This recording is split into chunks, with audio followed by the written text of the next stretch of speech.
Zebras. My name is Lindy. I do yoga therapy. I myself have Ehlers Danlo, and I've been in and out of PT over the years just to try to keep this all upright. I'm sharing some of the tips and tricks that I use for myself almost every day to keep my body functioning well and hopefully out of POTS symptoms or aches and pains. We're going to be using a strap today and a wall. You can also use a long towel or a scarf if you have it, and not to worry if you don't have any of that stuff available. I'm going to give you a couple of options to do these exercises on the wall before we get into it laying down with the strap.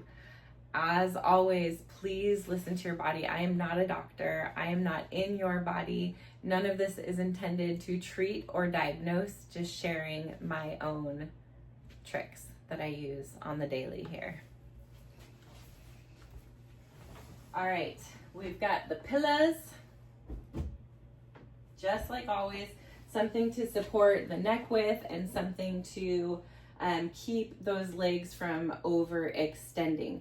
So sometimes my hips will shift and my feet actually become uneven. I can tell when I'm walking funky. It doesn't feel very good, and that can cause a lot of SI pain, low back pain, hip aching, all kinds of things. So these are some of the things that I do when I can feel that kind of flare coming on. So we're going to start with legs up the wall. The easiest way to get into this position is just to sit next to your wall. This can also be done beautifully on the floor. In fact, I recommend that if your bed is super soft or uneven, having a flat surface, maybe against a door if nobody's going to come and interrupt you and hit you, is often even better than the bed, but we're here for the purpose of making it easy to see. Sitting next to the wall, you simply just sit back and swing your legs up and over to the side. So an important thing here is that you want your low back to be flush with the floor. So if you have a really tight posterior chain, that's that chain of muscles and fascia that are on the back side of the body, this might be a really painful position for you. So there's so many things you can do to make it more comfortable. One is to take a bend in the knees, which is good for all of us with Ehlers Danlo to do anyway, so we don't hyperextend. So easy to do. See, there I did it. So you can scoot your glutes further away from the wall, leaving more space between your glutes and the wall. You don't want to find pain in this position. You want to be able to relax and take deep breaths. So I like to be all the way up and take a little bend, and just looking at the feet, noticing what it feels like to have your feet up in the air and on the wall. If you want, you can take a pillow and place it beneath the low back, but that lordotic curve should be pretty close to the floor, that little bend in your back or bed. So placing the hands onto the belly, we're just going to take a couple of really deep breaths here and relax into this pose. It's great to close the eyes. And the purpose of the hands on the belly is just so that you can feel the rising and falling of your breath.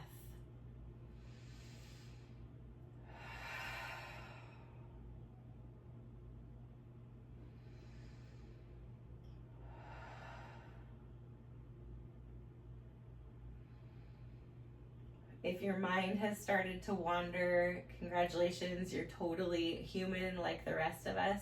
Just bring your attention back to the sensation of that rising and falling of the belly, the sound of your breath, and try to keep your focus in the present moment and on that so that your body can relax. If you think about stretching, like going to the chiropractor to get an adjustment, if you're on your chiropractor's table and you're holding your muscles really, really freaking tight, it's gonna hurt to adjust and you're not gonna get a lot of movement. You need to find that space between like total laxity and hyperextension and being able to relax into these stretches so that things can begin to release and calm down. Phase 2. Finding your pillows and placing them on either side of the hip. This is going to help to keep you from overextending here. So we're gonna do a quick demonstration of the exercises on the wall, and then we'll move on to the strap. So if you're here at the wall, the first stretch is gonna be just lifting that right heel, we'll start on the right side, away from the wall, pointing the bottom of the foot across the body. We'll go into more detail in a second, and then slowly bringing the leg over until you find that long line of tension in the side of the leg. The second stretch is gonna look like both feet back on the wall, taking a breath in, letting it go, and then just using the wall to support you in finding that inner thigh stretch here. Making sure to not overextend. You can bunch up the pillows, you can fold blankets, you can do whatever it is that you need to do to keep your body safe. Go ahead and grab that strap. We're gonna move on to the second part of this. So where you want the strap to go when you're putting it around your foot is onto the toe mound. So toes end here, toe mound starts here. This is the arch. You want to avoid having it on the arch and just move it to that toe mound. So finding your way to lying down, placing the right foot into the strap. This left supporting knee, it can either go long and strong or it can be bent to support you. Notice how it feels on your body each way. Go ahead and try it out. First stretch, take a breath in. I have the strap into one hand. I'm relaxing my arm that is holding. In fact, see, I don't even need it to hold that up. A lot of you might be right here, and that's okay. That does take extra work and strain on the shoulders, so make sure you're relaxing your shoulders. Make sure you're not straining your neck here.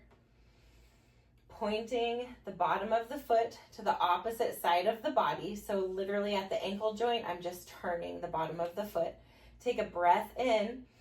With that exhale, you're gonna slowly begin to move the foot over and across the body to the left side of the body. You're looking for a line of tension down the outside of the leg. It could be from ankle to glute. It's different for everyone. Some people are gonna be about a half an inch, and that's gonna be great for them. Some people need to move the leg all the way over. If you're having a hard time finding your stretch, there's two things that you can do here. One, make sure that both hips are evenly planted onto the mat, so you're not rolling up a thigh or anything like that. That defeats the purpose of this stretch. Number two, if you are all the way up here and you can't find it, I recommend drawing the toes closer to your face in this stretch, and the same can be for the long haul. The other leg, goodness gracious. So here we go, holding that stretch for a little bit, relaxing the face, relaxing your jaw, relaxing your shoulders and neck, and holding that stretch. Once you find it, take a big breath in, let it go. Where else can you relax your body while you're holding this stretch? A couple of things that can come up during this time is emotions. Your body can start to tremor a little bit, and you can feel a good, nice, long stretch, but if you feel any sort of pain, you want to come out of it immediately. Yoga is a no pain practice. Once that stretch feels complete, take a breath in, bring the foot back up to neutral. Now you're going to point the bottom of the foot to the right side of the body. Take a breath in, making sure you have your pillow here to stop any hyperextension. Exhale, slowly open the leg out to the side of the body until you feel the inner thigh engage right there. For your first time doing this, I especially recommend really building up that bolster on the right side so you don't hyperextend. In fact, really underdo this stretch for the first times that you do it. Again, if you're having a hard time finding the stretch, you can place a hand on that left hip. You can pull the toes closer to the body. Some of us will be all the way down to the ground, but not everybody. Relaxing the arms, taking a breath in. You can pause here if you want to stay here longer, or bring the foot back up to the sky. We're going to switch that out and do the same stretches opposite side. So pointing, this is my left leg now, pointing the bottom of the foot over to the right side of my body, taking a breath in. Exhale, draw the leg across the body till you find that long line of tension, remembering to keep that hip centered, really just glued to your flat surface so you're not rolling over. That's a totally different stretch, also a great one. So finding your spot here. Once you find it, take a breath in. Exhale it out. Notice where you're feeling the most tension, the most deepest stretch. Make sure you're still in that safe zone where you're not overdoing it. You can pause here if you want to stay. Otherwise, bring that foot back up to neutral, pointing the bottom of the foot to the opposite side of the body, grabbing your pillow if you need it to stop from that overextension and opening the leg up to the side. Looking now for that tension and stretch in the inner thigh. How do you know if you're going too far? You're looking for that place where your muscles just start to engage. So if you're here and you're coming here and you think, oh, that's it, I feel that stretch, bolster yourself right there so that you can keep the body right there and not go any further. Most of the damage comes when we feel those muscles engage and then we go past it. We don't want to do that here. Taking a breath in, relaxing it out. Also, by stopping just when the muscles engage, you're strengthening the right muscles there and stretching the right muscles, instead of going past it and relying on your ligaments and joints to hold you together, thereby causing damage. Bring it back up to neutral. Let that strap go. Let the feet down. Maybe pull the toes towards your nose to stretch that posterior chain again. And